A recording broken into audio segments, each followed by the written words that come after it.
Cette croix me sera toujours chère. Elle est gloire et victoire pour moi.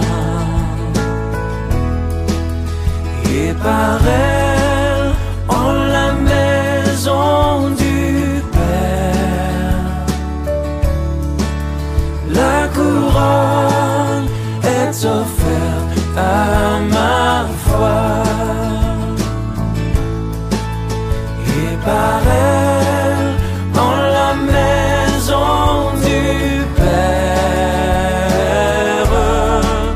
la couronne est offerte à ma foi.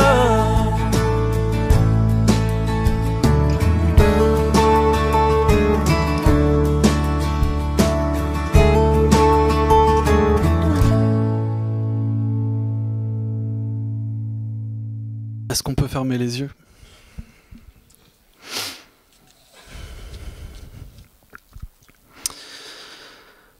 Seigneur Jésus-Christ, tu es ressuscité, tu es vivant, tu es le même hier, aujourd'hui, éternellement. Tu n'es point une idole et tu as dit que tu serais au milieu des tiens, Seigneur, pour les perfectionner jusqu'au jour de ton retour. Car tu ne veux qu'aucun homme périsse, mais que tous parviennent à la connaissance de la vérité et soient sauvés. Seigneur, regarde, Père Céleste, tous les hommes assis dans cette pièce, toi qui sondes le cœur et les reins, toi qui connais l'état réel de chacun. Père, que tu sois lumière aujourd'hui, que nul ne se séduise, Seigneur notre Dieu, mais que tu puisses, Seigneur, gagner nos cœurs, captiver nos pensées et nous faire passer de la mort à la vie. Au nom de Jésus. Amen. Gloire à Dieu. Je suis heureux d'être ici. Alors le Seigneur a mis dans mon cœur de parler d'un sujet qui est souvent présent dans l'Écriture. Ce sujet, c'est les apparences qui peuvent être trompeuses. Et les apparences trompeuses qui peuvent constituer un danger pour les croyants. La Bible le dit, et on connaît bien ce verset, que l'homme regarde à ce qui frappe les yeux, mais l'Éternel regarde au cœur. J'imagine qu'à l'époque de Jésus, dans les synagogues, les gens entendaient ce verset. Et puis un jour Jésus vient, il est sur terre, il observe les hommes qu'on considère être zélés pour leur foi, des hommes religieux. Et bizarrement, les pensées de Jésus ne sont pas les pensées des hommes. Jésus, éclairé par l'Esprit du Père, voit quelque chose que les hommes ne voient pas. Il voit la réalité des cœurs derrière les apparences. Alors ça a choqué souvent la foule qui le suivait. Parce que Jésus disait, il y a des personnes qui aiment prendre les premières places dans leurs synagogues, dans leurs assemblées. Il y en a d'autres qui aiment être salués sur les places publiques, se sentir importants. Ils ont une position dans la société. Et pourtant, quand Jésus les regarde, lui, il voit qu'ils sont morts dans leurs péchés. Il voit qu'ils n'ont pas la vie éternelle. En effet, la Bible nous dit qu'il y a beaucoup de choses qui peuvent agiter le cœur de l'homme. Il y a beaucoup de projets qui animent le cœur d'un homme. Nous, on voit la surface, mais qu'est-ce qui est dedans? Certains, comme dit Paul, servent Dieu par envie. Parce que, voilà, comme ils n'ont pas de position dans la société, alors ils se disent, dans l'église, je vais devenir quelqu'un. En fait, c'est toujours une ambition charnelle et égoïste dans leur cœur qui subsiste et qui est maintenant déguisée en vêtements chrétiens. Il y en a d'autres, ah Seigneur, comme Ananias et Saphira, qui le servent pour être vus des autres. Vous vous rappelez Ananias et Saphira, Actes chapitre 15. Comme tout le monde apportait de l'argent pour soutenir l'église, alors eux ils se sont dit on va le faire, mais ils l'ont fait avec un cœur pervers. Ils ont menti au Saint-Esprit. Et quand le Saint-Esprit a vu ça, qu'est-ce que le Saint-Esprit a dit? Comment Satan a rempli ton cœur? Qu'est-ce qui t'est passé par la tête pour imaginer que tu pouvais tromper Dieu? Et vous connaissez la suite.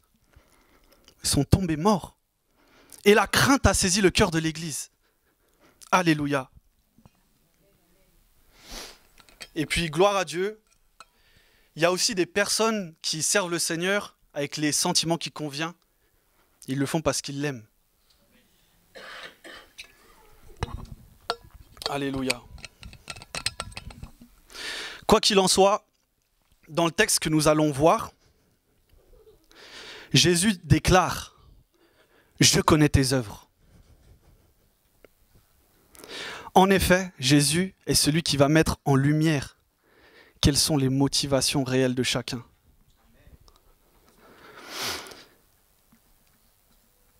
C'est entre autres ce que le livre de l'Apocalypse nous présente, nous dépeint, la réalité derrière les apparences. Vous voyez, quand Jean, l'apôtre Jean, écrit le livre de l'Apocalypse, il est dans une période de forte persécution où il y a des chrétiens qui sont livrés à la mort par l'Empire romain. Et du coup, les chrétiens qui attendaient le retour de Jésus, ne voyant pas leur délivrance, sont en train de se dire, est-ce que vraiment Jésus a vaincu? Est-ce que vraiment Jésus est assis sur le trône? Pourquoi Jésus ne vient pas nous délivrer? Je connais un frère dans mon église, là je parle comme si j'étais Jean, qui a été brûlé vivant. Seigneur Jésus, toi qui nous aimes, mais où es-tu? Et même Jean est troublé, parce que la tradition de l'église dit que Jean aurait été baigné dans de l'huile chaude, il a été torturé entre autres, et comme il a survécu, l'empereur qui avait fait ça, il a eu de la crainte, il l'a isolé sur une île qu'on appelle Patmos. Et maintenant, il est isolé, dépouillé de tout, ce pauvre Jean. Et là, un jour, alors qu'il se tient en prière, la Bible dit qu'il fut ravi en esprit. Le Saint-Esprit l'a ravi pour voir la réalité derrière les apparences. En fait, le Saint-Esprit lui montre la vision de l'Apocalypse et le Saint-Esprit lui montre que derrière les apparences de victoire de ce monde, c'est un échec. Et il y a un jugement, et il y a une perdition. Mais maintenant, il voit aussi derrière les apparences, derrière les humiliations, les souffrances, les dépouillements que les chrétiens ont à subir. Derrière, il y a une vie, il y a une victoire, il y a une gloire, il y a un triomphe. Il voit ça par le Saint-Esprit. Son monde est bouleversé. Amen. Jésus est la vérité. Jean n'arrête pas de le dire. Il dit aussi que Jésus est la lumière. C'est uniquement à la lumière de Jésus que nous pouvons vraiment juger des choses. Les hommes peuvent bien se séduire eux-mêmes. Les hommes peuvent bien se séduire entre eux. Mais ce n'est pas d'après eux que leur destin éternel sera scellé. C'est d'après le verdict de Jésus, celui que Dieu appelle le témoin fidèle. C'est lui que Dieu a établi comme juge des vivants et des morts. C'est son témoignage à lui qui sera pris en compte. Et quelque part, vraiment je dis gloire à Dieu. Vraiment gloire à Dieu. Parce que vous voyez, parfois quand tu as eu un passé où tu as vraiment été dans le péché, que Jésus te sauve, et que tout d'un coup, les gens tout le temps te rappellent comment tu étais hier, et que les gens te critiquent, et que les gens t'appellent toutes sortes de mauvais noms, et que les gens donnent des faux témoignages sur toi. Au bout d'un moment, tu peux t'inquiéter, mais gloire à Dieu, parce que devant le trône, toute bouche sera fermée, tout genou fléchira, toute bouche devra dire Amen à ce que Jésus a déclaré, et Jésus déclarera, celui-ci est à moi. Amen. Jésus, s'il décide de fermer, si Jésus décide de fermer les portes de l'enfer sur vous, il n'y a personne ni dans le ciel, ni sur la terre qui ne pourra jamais plus les ouvrir. Quel ange allez-vous invoquer? Quel autre sacrifice allez-vous présenter pour que les portes du séjour des morts s'ouvrent? C'est pour ça que Jean, quand il voyait ces choses, à un moment il s'est mis à pleurer parce qu'il a vu que c'était impossible d'accorder le salut aux hommes. Mais tout d'un coup, il entend l'Esprit de Dieu qui lui dit « Ne pleure pas, Jean. Parce que le lion de la tribu de Juda a vaincu. Il les a rachetés par son sang. » Amen. Et si Jésus décide d'ouvrir pour vous les portes du ciel, aucun accusateur, aucun persécuteur ne pourra plus jamais se lever pour les fermer. Comme dit la Bible, je vous laisse deviner le verset. Qui accusera les élus de Dieu? C'est Dieu qui justifie. Alléluia, Jésus est incorruptible. Comme le dit le psaume 37, la loi de l'Éternel est dans son cœur. Et en ce grand jour de jugement, devant lui, il n'y aura ni mère, il n'y aura ni frère. Jésus ne reconnaîtra que ceux qui auront fait la volonté de son Père. Et ça, vraiment, que le Seigneur nous garde. Jésus nous aime, mais craignons-le. Pour tous ceux qui se plaisent à vivre aujourd'hui dans le mensonge, quelle sera bientôt, très bientôt, leur désillusion quand ils l'entendront dire « Retirez-vous de moi, vous qui vous plaisez à pratiquer l'iniquité, maudits, allez dans le feu éternel, préparé pour Satan et ses anges. » Bien sûr, Dieu ne veut qu'aucun homme ne finisse dans ce lieu de tourment. À votre avis, si Dieu a donné son Fils, c'est bien la preuve qu'il nous aime, non? C'est bien la preuve qu'il veut que tous les hommes soient sauvés. Et vraiment, Dieu ne nous a rien caché. Il est venu en personne sur la terre pour nous avertir de ces choses afin que nous puissions nous préparer. Jésus mettait souvent en garde ses disciples sur le danger de perdre son âme en cherchant à gagner le monde. Malheureusement, il semble que ce soit le piège dans lequel est tombée l'église que nous allons voir, l'église de Sardes. On va lire le texte Apocalypse chapitre 3, versets 1 à 6.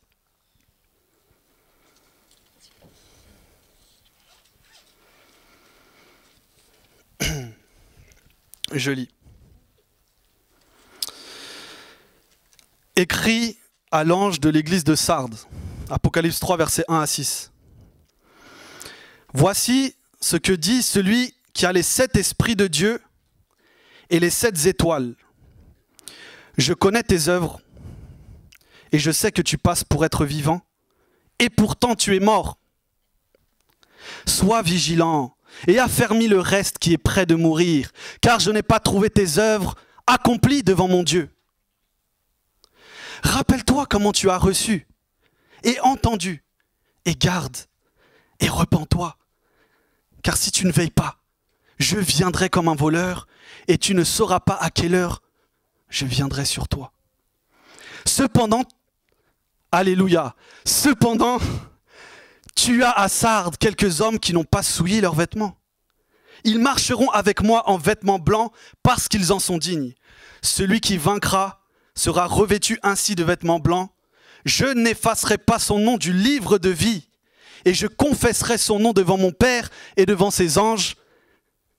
Que celui qui a des oreilles entende ce que l'Esprit dit aux églises. Donc en fait, cette église de Sardes à laquelle Jésus s'adresse, pour ceux qui connaissent le livre de l'Apocalypse, vous savez qu'au tout début, Jésus adresse 7 messages à 7 églises différentes. Il leur adresse ce message parce que, en vue de son retour, il espère que chaque église vraiment se mette en règle. Qu'elle puisse demeurer dans la foi, la véritable foi, et que tous soient sauvés. Et ces 7 églises auxquelles Jésus s'adresse, c'est des églises qui existaient déjà du temps de Jean. Mais Jésus les a souverainement choisies parce que le message adressé à ces églises qui existaient du temps de Jean devait aussi s'adresser aux églises de tous les temps et de tous les lieux, c'est-à-dire y compris nous aujourd'hui. Pourquoi ? Parce que même si aujourd'hui on roule avec des voitures et qu'à l'époque peut-être ils roulaient avec des chevaux, des calèches, l'homme n'est pas si différent. Le cœur de l'homme n'est pas si différent. On est tous tentés de la même manière. On a tous les mêmes faiblesses. On a tous besoin du même salut. Et du coup, cette église-là, Jésus dit qu'elle est morte.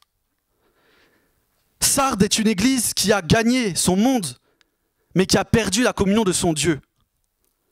En fait, quand on regarde le message aux 7 églises, il dira qu'il y a une église qui s'appelle Smyrne, qui a souffert jusqu'à la mort pour le nom de Jésus. Mais ici, il y a un contraste, parce qu'il dit, tu t'es fait le nom de vivant. Dans certaines traductions, on va dire renommé.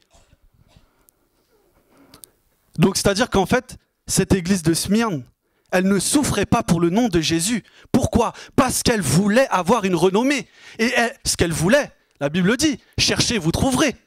Elle l'a trouvé. Elle a eu la renommée d'être vivant. Mais aux yeux de qui? Aux yeux des hommes? Aux yeux des gens de leur siècle?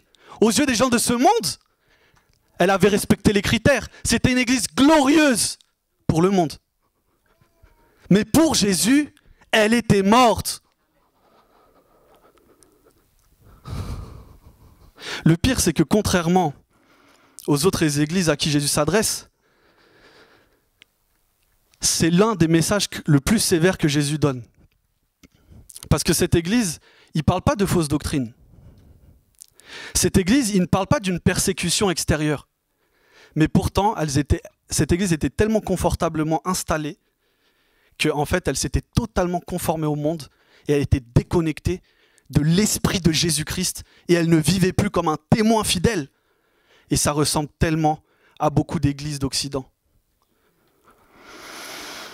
Aujourd'hui, comme à Sardre, ce n'est pas rare de voir des églises qui ont une apparence de vitalité, mais qui spirituellement ne sont plus irriguées par la vie du Seigneur Jésus-Christ. Combien de personnes dans nos églises s'efforcent de présenter des belles feuilles pour séduire les hommes et leur faire croire que tout va bien? Donc, vous avez compris, aujourd'hui on va parler d'être vivant et d'être mort. Avant de vous dire ce que c'est être vivant, j'aimerais vous dire ce qu'être vivant n'est pas. Premièrement, d'après les Écritures, être vivant, ce n'est pas être très religieux. Il y avait un homme qu'on appelle Nicodème, qui gardait tous les commandements de Dieu. Il était docteur en Israël. Et pourtant, Jésus lui dit, tu dois naître de nouveau. Cet homme n'était pas né de nouveau. Et Paul dira même ceci. Je pourrais donner tous mes biens aux pauvres et livrer mon corps aux flammes, mais si ce n'est pas l'amour du Christ qui m'anime, alors tout ça ne sert à rien. Deuxième chose, être vivant, ce n'est pas être dans le service ou dans le ministère ou faire plein de choses dans l'église. Et le meilleur exemple que Jésus nous a donné, c'est Judas. Judas qu'on voyait parmi les chrétiens zélés. On le voyait aller de ville en ville. Il prêchait la venue du royaume de Dieu. Il disait aux gens, repentez-vous. Mais lui ne se repentait pas. Il disait aux gens, aucun voleur n'entrera dans le royaume des cieux. Mais pendant ce temps, il volait dans la caisse. Seigneur Jésus-Christ. Il y a des ministres qui ont l'apparence d'être vivants lorsqu'ils sont sur l'estrade en train de prêcher. Mais lorsqu'on les approche, on voit que ce sont des arbres morts, incapables de se tenir dans la piété avec vous. Pire encore, ce sont des occasions de chute pour les jeunes qui viennent avec un cœur sincèrement repentant. Jésus les appelle des loups déguisés en brebis. Paul, lui, a d'autres termes. Il préfère les appeler des mauvais ouvriers, des chiens ou encore des anges déguisés, non, des démons déguisés en anges de lumière. Comme l'a dit Jésus à Judas, c'était un démon, un fils de la perdition, et mieux valait pour lui qu'il ne soit jamais né. Imaginez comme c'est terrible d'être ce type de serviteur. Être en train de gagner le monde alors que sa propre âme est en direction des flammes. Prêcher l'amour de Dieu à tous alors que nous sommes encore sous la colère de Dieu. C'est terrible. Il y a des prédicateurs qui ont vraiment l'apparence de la piété. Ils sont comme des robots. À force de faire le culte, ils savent débiter. Ils ont vraiment le vocabulaire chrétien. Ils introduisent le culte. Ils clôturent le culte. On les entend parler, on dirait qu'ils ont la plus grande piété. Mais dès que le culte est terminé, c'est des paroles de blasphème qui sortent de leur bouche. C'est terrible. Ah Seigneur, je vous le dis, la vie d'un chrétien ne s'évalue pas aux paroles qui sortent de sa bouche, Elle s'évalue à la transformation de sa vie. Ce sont des personnes qui sont devenues tellement habiles pour dire aux autres ce qu'il faut faire. Ils sont zélés pour s'établir comme des chefs, comme des dominateurs, comme des tyrans sur les autres. Mais eux-mêmes refusent que Dieu règne sur eux. Seigneur. Comme Jésus le disait aux pharisiens, ils payent la dîme de tout. Ils sont là. Les événements, les cultes, ils sont là. Mais ils oublient la justice, la grâce et la miséricorde. Comme disait Jésus, il fallait pratiquer ces choses sans oublier le reste. Donc voilà, troisième. Être vivant, ce n'est pas avoir des dons charismatiques. Vous voyez ce qu'on vient de dire. Il y a des personnes qui veulent régner sur les autres chrétiens, mais qui refusent que Dieu règne sur eux. Et bien on a un bon exemple. Samson, qui était utilisé par la puissance de Dieu. Dieu l'utilisait, mais il était mort. Parce qu'il refusait que l'Esprit de Dieu règne dans son cœur pour qu'il vive une vie de justice. Il était d'accord que le Saint-Esprit l'utilise pour avoir des dons, pour faire ce qu'il arrangeait, pour gagner les victoires qu'il avait envie de gagner. Mais quand il s'agissait d'aller là où il ne voulait pas aller, de pardonner, de faire les choses que Dieu voulait qu'il fasse, là, il refusait que Dieu règne sur lui. Et il y a des gens comme ça, parce que l'onction de Dieu est sur eux, parce qu'ils savent exhorter, parce qu'ils ont des révélations. Ils se disent, Dieu est avec moi, Dieu est avec moi. Mais on voit bien qu'ils ne laissent pas la place au Saint-Esprit pour changer leur cœur. Et ça, c'est un vrai problème. Parce qu'un jour, l'Éternel n'était plus avec Samson. Et Samson ne le savait pas. Seigneur. Pour terminer encore, être vivant, ce n'est pas être dans les assemblées, fréquenter des chrétiens. Parce que Jude chapitre 1, versets 12 à 19, nous parle des faux frères. Franchement, si j'aurais le temps, j'aurais aimé lire chacun de ces versets pour voir chacune des caractéristiques de ces faux chrétiens que Jude est en train de dénoncer dans son épître. Il dit que ce sont des scandales dans les repas fraternels. Ils font la fête sans aucune honte, en ne s'occupant que d'eux-mêmes. Vous voyez ? Ils sont comme des nuages emportés par le vent qui ne donnent pas de pluie. Ils sont pareils à des arbres qui ne produisent aucun fruit. Ce sont des gens, en fait, ils sont là juste pour consommer. Ils sont là juste pour s'occuper d'eux-mêmes. Mais dès qu'il s'agit de rendre service, il n'y a plus personne. Et bon, il y a encore d'autres éléments. En fait, il dit par la suite que quand le Seigneur viendra, en fait, il leur réserve une prison dans la nuit la plus noire. Il parle de vraiment les jugements qui arrivent sur ces personnes-là. Et il les décrit comme étant des personnes qui sont en révolte contre Dieu, qui suivent leurs propres désirs, qui suivent leurs propres passions et qui vivent détachés de Dieu. Donc en fait, il est en train de dire que dans cette assemblée, au milieu des agapés, etc., il y a des chrétiens qui ne font que ce qu'ils veulent. Ils suivent leurs désirs, ils sont détachés de Dieu. Et ces gens-là, sont destinés à la colère. Ils ne sont pas vivants, malheureusement. Donc, qu'est-ce qu'être vivant ? Vous allez me dire. Premièrement, Jésus l'a dit, celui qui perd sa vie à cause de moi trouvera la véritable vie. Être vivant, c'est avoir accepté de perdre sa vie pour Jésus. C'est-à-dire de perdre ton système de pensée, de perdre tous tes rêves égoïstes et charnels, de perdre vraiment ce désir orgueilleux de vouloir maîtriser et contrôler ta vie comme si toi-même tu étais une autorité supérieure à Dieu. Jésus l'a dit, si quelqu'un n'a pas renoncé à sa vie, il n'a pas la vie véritable. Si tu n'as pas renoncé à ta vie, tu es mort. C'est biblique. Deuxième chose, être vivant, c'est posséder l'Esprit de Dieu et marcher par le Saint-Esprit, parce que la Bible dit que si quelqu'un n'a pas l'Esprit de Dieu, il ne lui appartient pas.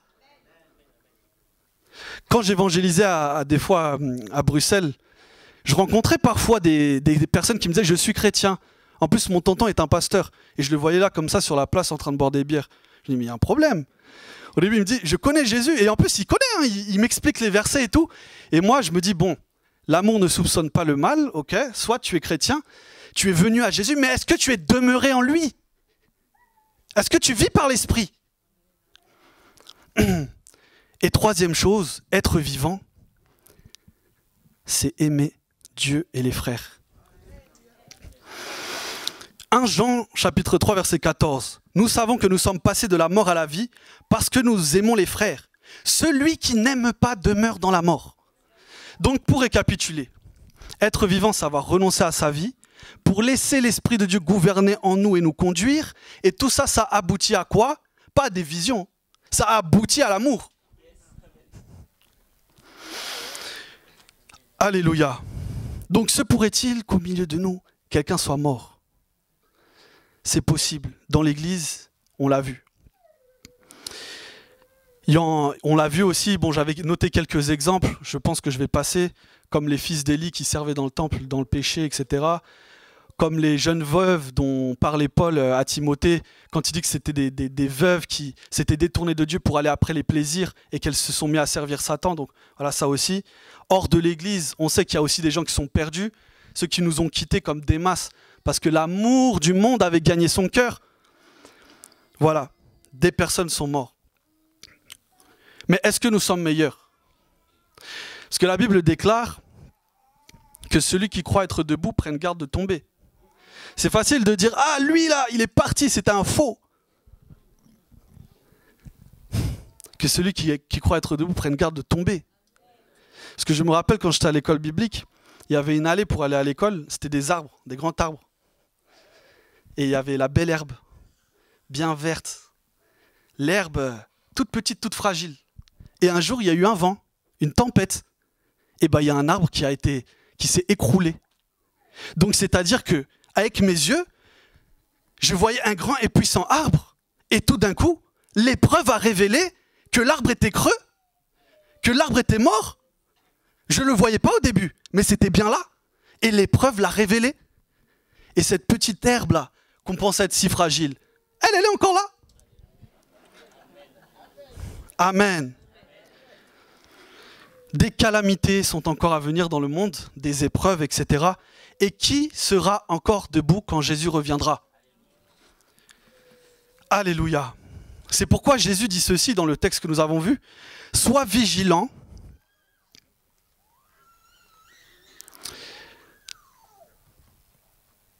Quand on regarde bien ce mot, sois vigilant, on peut le traduire aussi par sois quelqu'un qui veille. Comme c'est un participe, on peut même le dire, sois un veillant, c'est-à-dire c'est un style de vie. C'est pas simplement je veille et je m'arrête. Tu vis dans un état de veille. Et Jésus dit, sois un veillant et affermis le reste qui est prêt de mourir. Car je n'ai pas trouvé tes œuvres accomplies devant mon Dieu. J'ai posé la question juste avant, lorsque Jésus reviendra, qui sera encore debout? Est-ce que vous avez la réponse? Parce que Jésus a donné des indices. Je vais vous donner la réponse. Jésus a donné plusieurs paraboles de son retour. Et dans ces paraboles, il y a quelque chose c'est plusieurs images, mais il y a un point commun. C'est qu'il fait une dualité, c'est-à-dire, il y a des personnes qui sont sauvées, il y a des personnes qui sont perdues. Et en même temps, plutôt qu'employer le terme perdu et sauvé, il va utiliser un autre mot dans son image. Il y a des gens qui veillent et il y a des gens qui ne veillent pas. On comprend par là que celui qui ne veille pas ne sera pas sauvé. Est-ce que tu veilles? Seigneur Jésus, aide-nous. Donc, ce faible reste debout quand Jésus reviendra, ce sont des gens qui seront sauvés. Et ce n'est pas étonnant, parce que Jésus l'avait dit à ses disciples. Veillez et priez pour que vous ayez la force d'être debout après avoir tout surmonté. Pierre aussi le dit, la fin de toute chose est proche, soyez donc sages et sobres pour vaquer à la prière.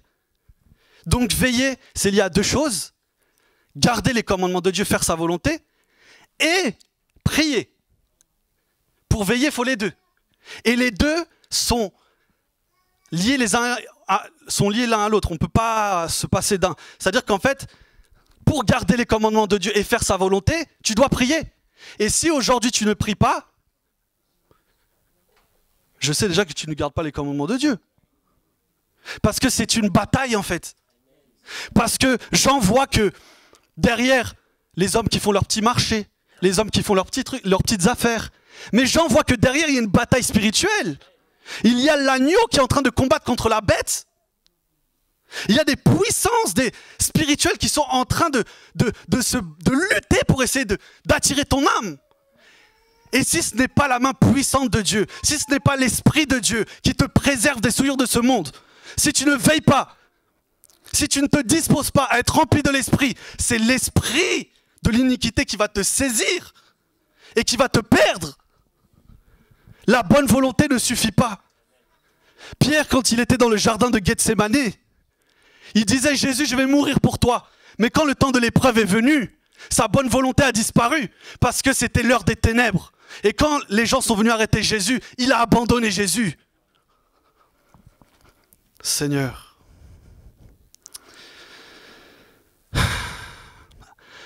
veille et affermis ce qui est près de mourir. Il faut veiller. Peut-être, dans ton cœur, tu es en train de réaliser que tu n'as pas veillé.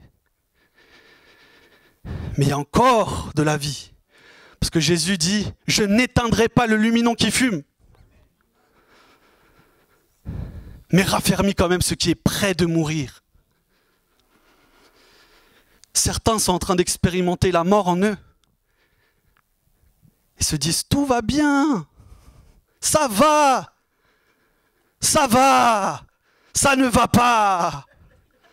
On l'a vu avec Samson. Ça va, l'Esprit de Dieu est sur moi. Ça va, j'ai une force. Ça va, je me tire tout le temps d'affaire grâce à la puissance de Dieu. L'Éternel est d'accord. L'Éternel n'est pas d'accord avec ta vie de péché. Samson qui va voir les prostituées. Et tu fais encore celui qui est l'ami de Dieu? Faux!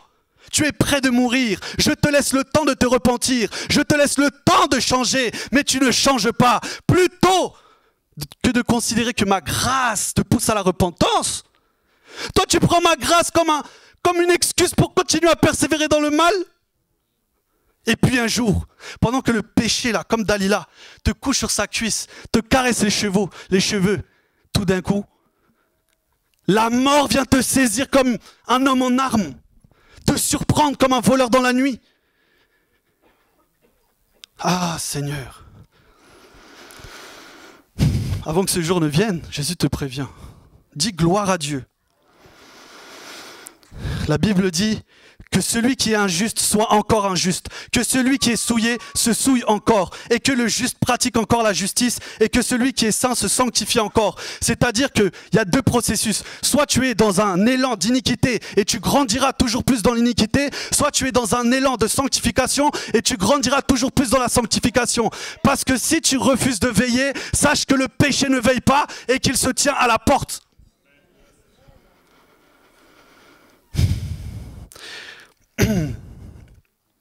Dans ce passage, Jésus dit « Sois un veillant », mais il nous donne une information intéressante. Et là, vraiment, soyez très attentifs. Il dit « Sois un veillant et affermis le reste ». C'est-à-dire que quelqu'un qui veille ne veille pas que sur lui. Quelqu'un qui est un veillant, c'est aussi quelqu'un qui naturellement veille sur les autres. Parce que, essayez de me suivre, la Bible utilise plusieurs mots pour parler d'une même réalité. On a vu, on parle de veiller, on parle de sauver, on parle d'être en vie, on parle de l'amour. En fait, tous ces mots parlent de la même chose. Tu ne peux pas être quelqu'un qui a la vie si tu n'as pas l'amour. Tu ne peux pas être quelqu'un qui a l'amour si tu ne veilles pas sur les autres. Tu dois veiller sur les autres.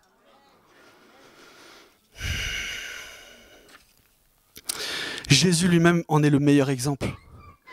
Il a veillé sur ceux que le Père lui avait donnés. À la fin de sa vie, il a prié le Père, il lui a dit, dans Jean chapitre 17, « J'ai accompli l'œuvre que tu m'as donnée, Père. » Jésus c'est pas juste dit, c'est juste l'œuvre que tu m'as donnée, c'est moi et il n'y a personne qui existe autour. Faux. J'ai gardé ceux que tu m'as donnés. Et aucun d'eux ne s'est perdu. Afin, il parle aussi du fait qu'il s'est sanctifié pour les sanctifier. Pour garder les autres, tu dois te sanctifier. Parfois, toi, dans ta liberté chrétienne, tu te dis, j'ai le droit, j'ai le droit, et Dieu te confie des brebis, et Dieu te donne de gagner des âmes. Mais pendant que ces âmes-là mal affermies te regardent vivre dans une vie un peu tordue, un peu bizarre, en fait, tu es une occasion de chute pour eux. Jésus a dit, je me sanctifie pour les sanctifier. Il y a beaucoup de choses que Jésus avait le droit de faire, que Jésus n'a pas fait, pour être bien sûr de ne perdre aucun de ceux que le Père lui avait donnés. Et il dira aussi, dans ce même chapitre de Jean 17, « Père, comme tu m'as envoyé dans le monde, je les ai aussi envoyés. » C'est-à-dire que Jésus n'a pas fait que veiller sur leurs âmes. Il a veillé à les équiper, à les préparer et à les propulser dans leur ministère. Jésus savait que la prospérité de son œuvre inclut aussi les 12 que Dieu lui avait donnés au milieu du monde. Il ne considérait pas son ministère comme indépendant des autres.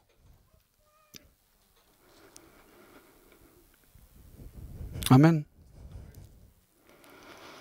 Jésus savait que pour achever l'œuvre que le Père lui avait donnée, il fallait les 12 après son départ. Et toi aussi, pour que tu fasses la volonté de Dieu, c'est pas simplement veiller sur ton âme. Il y a des gens que Dieu t'a donnés. Et parfois, la réussite de ta vie dépend de la réussite des autres que Dieu t'a confiés. Et parfois, l'échec des autres, c'est l'échec de ta vie. Jean-Baptiste ne vivait que pour préparer la venue de Jésus. La réussite de Jésus, c'était la réussite de Jean-Baptiste. Et parfois, comme David et Salomon, il y a des choses que tu voulais faire et ce ne sera pas toi qui les feras, c'est des personnes que Dieu t'a confiées qui continuera ce que tu voulais faire. Donc, question. Veillons-nous sur ce que le Seigneur nous a confiés. Que ce soit en termes d'hommes, que ce soit en termes de dons, en termes d'hommes. Moi, j'ai souvent remarqué ça. Certes, tout le monde n'est pas pasteur, mais dans un certain sens, on est tous quelque part le pasteur de quelqu'un. Parce que si tu as les yeux pour voir, dans ton travail, dans ton école, dans ta famille, tu verras parfois que Dieu conduit des gens vers toi et que Dieu attend de toi que tu prennes soin d'eux. Mais des fois, on est comme des aveugles. On ne voit pas l'œuvre que l'Éternel veut faire. Nous, tout ce qu'on voit, on est obnubilés parce qu'on pense que Dieu veut. Alors que Dieu nous confie des personnes. En commençant par les enfants. Paul, c'était un exemple merveilleux. Lui, Paul était c'est pas lui qu'on appelle l'apôtre de la grâce, celui qui nous parle toujours de l'amour de Dieu. Pourtant, Paul, il craignait Dieu. Hein. Il savait qu'il avait des comptes à rendre sur les brebis que Dieu lui avait confiées. Dans le livre des Actes, on dit qu'il faisait le tour des villes, le tour des villages, pour s'assurer que tous les chrétiens étaient bien affermis. Et il y a même un moment, alors qu'il allait quitter une ville, il réunit les responsables, il dit « Tous les jours, j'étais avec vous, je pleurais, je travaillais, je ne vous ai rien caché de la vérité, je suis pur du sang de vous tous. » Et il dit aux anciens d'Éphèse, donc aux responsables de l'Église, « Prenez garde de veiller sur le troupeau sur lequel le Saint-Esprit vous a établi. » Bref, tout ça pour dire que c'est une grande responsabilité et que le Seigneur nous demandera des comptes et qu'il faut bien remplir notre ministère. Il l'a dit plusieurs fois, même à Timothée, « Je t'en conjure devant Jésus-Christ qui doit juger les vivants et les morts. Remplis bien ton ministère, prêche en toute occasion, etc. » Il faut vraiment prendre soin de ça. Malheureusement, cette église de Sardes, elle, n'a pas été sérieuse. Il dit « Je n'ai pas trouvé ton œuvre accomplie. Je n'ai pas trouvé ton œuvre parfaite devant mon Dieu.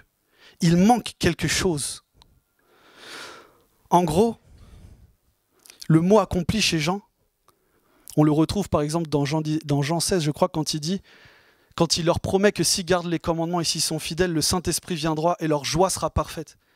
C'est-à-dire qu'en fait, l'aboutissement de l'œuvre du salut que Jésus attendait de voir dans l'église de Sardes, il ne la voyait pas. Et l'aboutissement de l'œuvre du salut que Jésus voulait voir dans l'église de Sardes, c'était même pas d'abord d'avoir une bonne organisation. Hein. Il voulait voir la vie. Il voulait voir l'amour. L'amour qui caractérise la relation du Père avec son Fils. Il voulait voir l'unité. Rappelez-vous dans Jean 17, « Père, qu'il soit un comme moi et le Père, nous sommes un. » Voilà l'aboutissement qu'il voulait voir. L'église, c'est pas le cinéma. L'église, c'est pas juste on s'assoit, juste pour écouter un message. Le message, c'est un outil. Le message, c'est un moyen que Dieu utilise pour perfectionner l'église. Mais l'aboutissement que Dieu veut, c'est une église qui vit une communion d'amour. C'est les gens qui veillent les uns sur les autres. C'est une famille. Quand les gens du monde les voient, ils se disent « Waouh, le royaume de Dieu est en train de venir !» C'est ça l'aboutissement. Mais l'église de Sardes ne vivait pas ça. Pas de communion, pas d'amour. Ah oui, il y avait tout ce qu'il fallait. Belle organisation, des lumières, des estrades. C'était waouh, un spectacle incroyable. Mais ils n'ont pas abouti. Ils n'ont pas abouti. Ah Seigneur. Et nous, chrétiens, et même nous en tant qu'église, avons-nous abouti au résultat que Jésus attendait? Nous écoutons toujours plus de sermons, mais nous ne parvenons jamais à la stature de Jésus-Christ. Une église peut bien avoir tous les programmes du monde, mais si les gens ne changent pas, tout ce qu'ils ont, c'est une religion d'hommes. C'est un spectacle chaque dimanche. Seigneur. Beaucoup d'églises ont le nom d'être vivants. Aujourd'hui, on pourrait même dire d'être des églises pentecôtistes, des églises qui sont remplies du Saint-Esprit. Mais on peut bien s'appeler vivant, pentecôtiste, rempli de l'esprit, mais Jésus reconnaît un arbre à ses fruits, non? Et où sont les fruits de l'église pentecôtiste? C'est-à-dire l'église qu'on voit dans Actes chapitre 2, chapitre 3 et le livre des Actes. Où sont les fruits? Vie de prière. Où sont les prières? Communion fraternelle. Où est la communion fraternelle? Où? Y a-t-il encore un prophète en Israël, comme disait, je ne sais plus qui disait ça, c'est dans le livre des rois. Des fois, on se demande, où est la puissance de l'esprit? Et même, j'ai discuté avec le directeur de mon école biblique, qui connaît beaucoup d'églises pentecôtistes sur tous les continents. Il m'a dit que parfois, il va voir des pasteurs pentecôtistes, il leur demande, quand est-ce que c'est la dernière fois que vous avez prêché sur le parler en langue? Il dit, moi, je ne prêche même plus là-dessus. Parce que les gens ne parlent plus en langue. Et même des groupes de jeunes. C'est l'église de demain. Des groupes de jeunes où 90% ne parlent même pas en langue. Il y a un moment, il faut revenir à Jésus-Christ. Il y a un moment, il faut arrêter d'avoir juste l'apparence de la vie, il faut qu'on soit vivant. Parce que ce qui est beau, c'est que Jésus promet la vie à celui qui le veut. C'est pas juste je vous laisse sans espérance. C'est juste qu'il faut revenir. C'est pour ça qu'il dit repens-toi. Tout simplement. Donc quand on voit cette condition-là, on peut se dire, oh Seigneur, c'est vrai, les temps sont durs. On pourrait se poser la question comme Élie, quand il était dans ce temps d'apostasie terrible. Il a dit, mais Dieu, est-ce que je suis le seul qui est resté en Israël? Mais Dieu lui a dit, non Élie, t'es pas tout seul. J'en ai encore 7000 qui sont cachés. Tu les vois pas, mais ils sont bien vivants. Et c'est exactement là que se termine le passage. Il dit, malgré qu'il y a des gens qui sont morts ou près de mourir, il y a à Sardes quelques hommes, il y a toujours un faible reste. Quelques hommes qui n'ont pas souillé leur robe, qui marchent avec moi en vêtements blancs. Eux, je vais les confesser devant mon Père. Il y a toujours un faible reste. C'est glorieux ça, non? C'est-à-dire que malgré la mort spirituelle ambiante, Jésus a le pouvoir de te préserver de toute chute. Peu importe l'apostasie autour de toi, tu peux tenir debout. Jésus est puissant pour ça. Ça ne dépend pas des gens autour de toi. Ça dépend de Jésus qui est ressuscité. Ça dépend de celui qui a dit qu'il allait bâtir son église. Tu as juste besoin de te connecter à la prise et tu vas rayonner comme une ampoule. Peu importe s'il fait nuit, tu vas rayonner comme une ampoule. Amen. Donc, ce faible reste. On en a parlé. On termine, je vous rassure.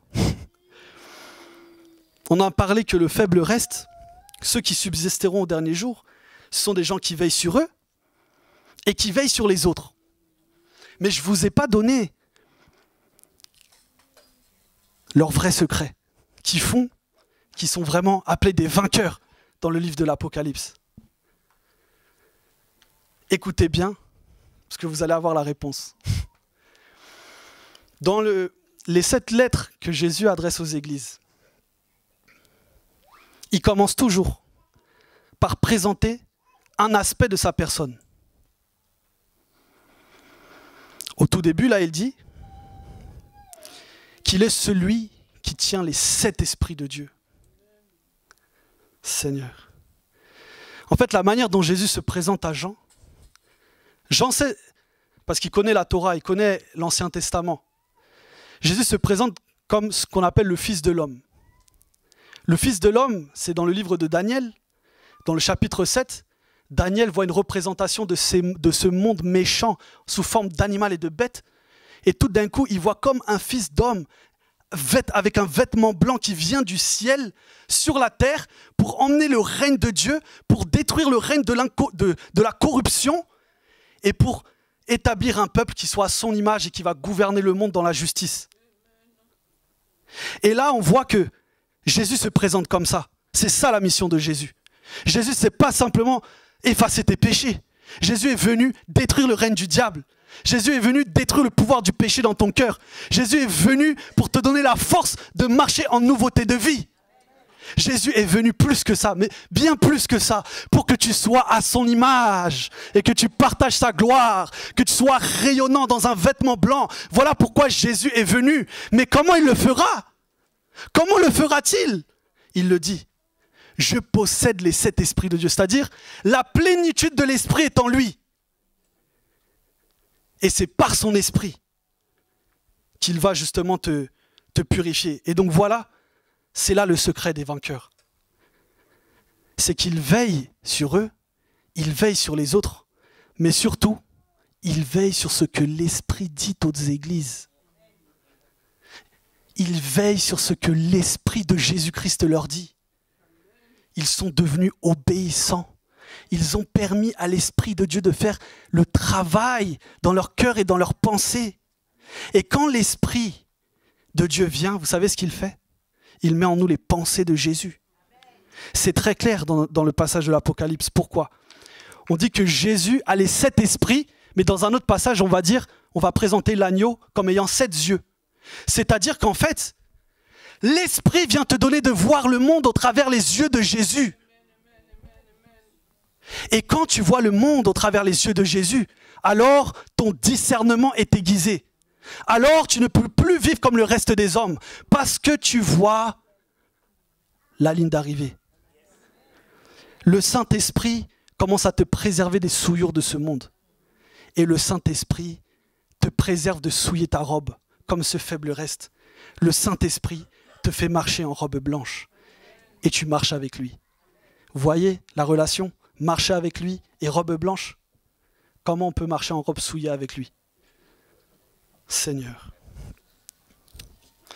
Forcément, le Saint-Esprit ne vient pas que nous donner la vision de Jésus pour nous purifier et nous laver.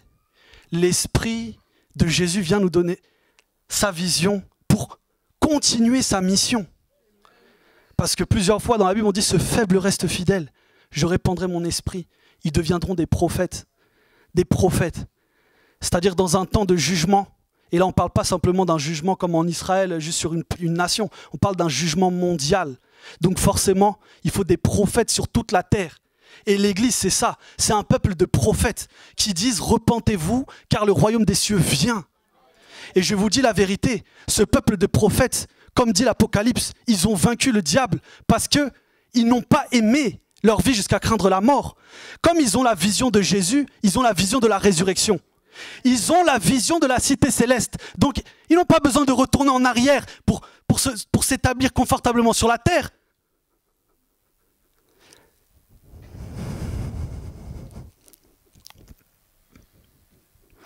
Ils persévèrent même avec joie dans les épreuves.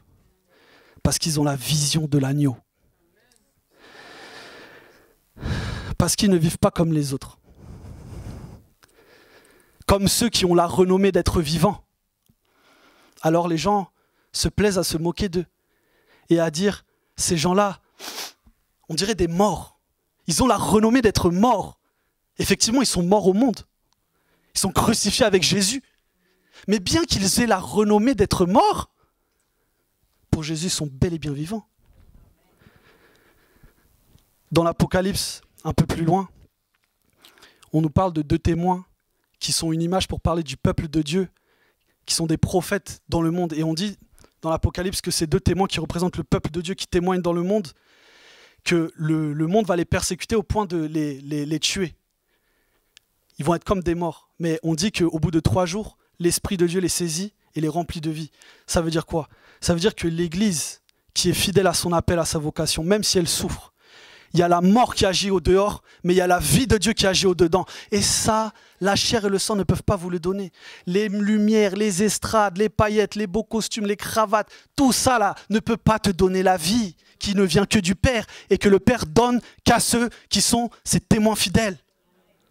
Seigneur Jésus-Christ. Parce que ils refusent de se livrer avec le monde dans un même débordement de débauche, on les calomnie. Parce qu'ils refusent de corrompre la parole de Dieu et qu'ils la gardent dans leur cœur, on les excommunie, on les chasse des assemblées, on les traite de belzébuth. Mais Jésus dit à ce petit troupeau, laisse-les te rayer de leurs registres, des registres de la synagogue de Satan, car moi, Jésus-Christ le témoin fidèle, je n'effacerai jamais ton nom du livre de vie. Ainsi, comme Jésus le dit dans le dernier verset, je les confesserai devant mon Père.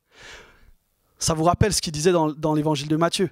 Si vous avez honte de moi, j'aurai honte de vous. Mais si vous me confessez, par toute votre vie, pas que par les lèvres, si vous me confessez devant les hommes, je me tiendrai au jour du jugement devant le trône du Père et je les confesserai devant mon Père. Je dirai au Père qui est sur le trône, Père, ils ont persévéré avec moi dans mes tribulations. Donne-leur le royaume avec moi. Père, ils ont été crucifiés avec moi. Donne-leur part à la résurrection des justes et de gloire avec moi. Père, ils ont accepté de tout perdre pour mon nom. Leur renom, leur réputation, leur position dans ce monde avec moi. Accorde-leur de partager ma gloire et d'être assis sur le trône au-dessus de tout nom qui puisse se nommer avec moi.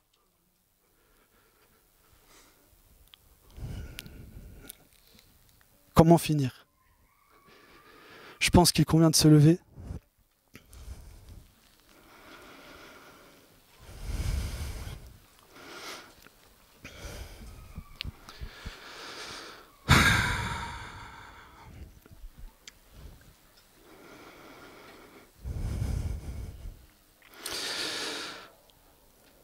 Jésus est là.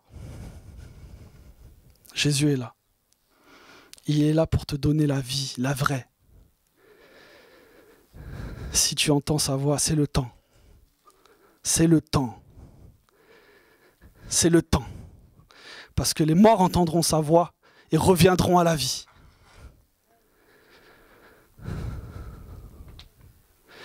Prie avec moi. Si tu analyses ton cœur, reconnais tes fruits. Analyse ta vie. Ne te dis pas je suis sauvé parce que je suis venu ce dimanche. Non. Demande-toi, est-ce que Jésus vit en moi? Est-ce que la vie de Jésus coule en moi? Est-ce que je porte les fruits de Jésus?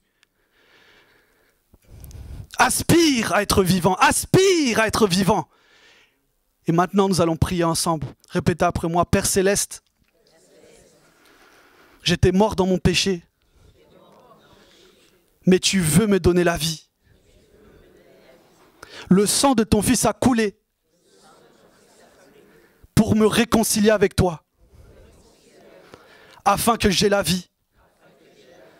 Père, je ne veux plus être rebelle, mais je veux veiller sur ta parole. Et je veux t'obéir. Je veux t'écouter. Je veux serrer ta parole contre mon cœur, afin de ne point pécher contre toi. Seigneur, enlève mon vêtement souillé. Donne-moi ton vêtement blanc. Revêt-moi de ta puissance. Et fais de moi ton témoin. Pas seulement ce dimanche, ni la semaine qui suit, mais je veux persévérer jusqu'au bout pour être sauvé. Maintenant, j'aimerais que tu pries et je vais prier pour toi. Parle à Dieu. Alléluia. Seigneur Jésus-Christ, tu es venu établir un règne sur la terre. Tu es venu allumer un feu sur la terre. Un feu que rien ne pourra éteindre. Tu es venu bâtir une église qui est la colonne et l'appui de la vérité et que rien ne saurait renverser. Et je sais, ô Dieu, que celui qui veut boire vienne aux sources de la vie et qu'il boive gratuitement. Car Jésus, tu donnes la vie éternelle à tous ceux qui la demandent. Je prie dans le nom de Jésus-Christ que tu accomplisses un miracle. Seigneur, là où il y avait un voile de séduction, que tu puisses déchirer ce voile, que la lumière de ta parole puisse pénétrer comme une épée dans nos cœurs, ô Dieu de gloire, pour tuer le vieil homme, pour crucifier le vieil homme et pour faire naître un homme nouveau, un homme à ton image, un homme rayonnant de vie, un homme animé de la puissance de la résurrection. Car sans toi, nous ne pouvons point, Seigneur. Père, je te prie que tu nous aides à avoir un cœur honnête et bon. Donne-nous un cœur pur et un esprit disposé. Que nous puissions garder ta parole. Que nous puissions être dans la crainte de Dieu, marcher avec sagesse, voir le mal de loin et nous en détourner. Seigneur, nous ne voulons plus être dans les hésitations, nous ne voulons plus être dans les contestations, nous ne voulons plus être des boucs, nous voulons être des brebis. Quand ta voix retentit, nous voulons te suivre au nom de Jésus. Père, je prie Seigneur que tu ôtes le vêtement souillé, comme avec Zacharie, que tu revêts un vêtement blanc, une conscience purifiée des œuvres mortes et qu'on puisse commencer à te servir dans la paix et dans la joie.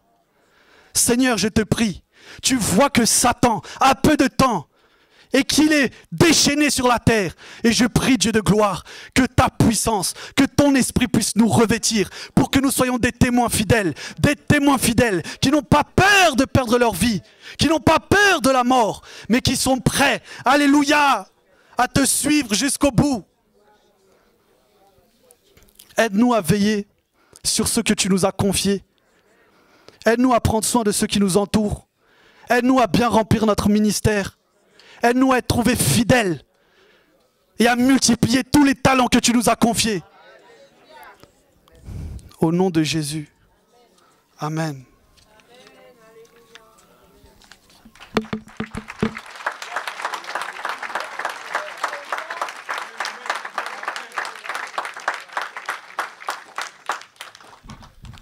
Vous pouvez vous asseoir.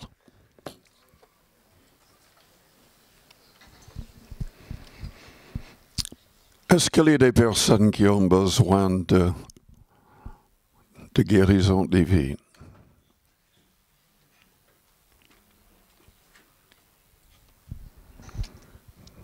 Élevez vos deux mains vers le ciel. Père Céleste, tu vois nos faiblesses, les attaques de l'ennemi, les attaques normales, et peut-être des attaques qui viennent de l'ennemi. Par les meurtrissures de Jésus-Christ, selon ta parole, nous pouvons être guéris. Et nous recevons par la foi. Pour la gloire du nom de Jésus-Christ de Nazareth, Père, agis par ton Esprit Saint dans cette pièce, dans chaque corps. Seigneur, s'il est du péché qui a suscité la maladie, pardonne, purifie. Et nous te disons merci.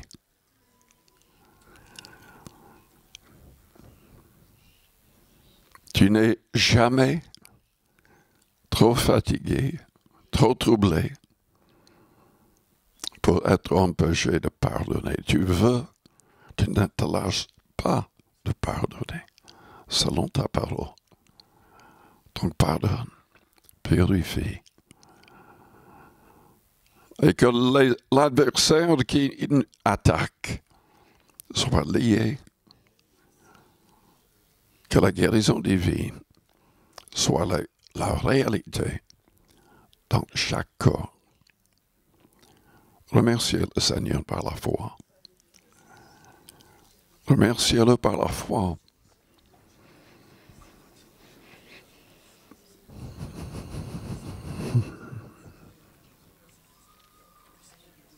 Le Christ a dit, si nous ne doutons point, nous verrons l'accomplissement. Parfois, c'est immédiat. Parfois, ça prend un certain temps. Et le Seigneur guérit. Si nous ne doutons pas.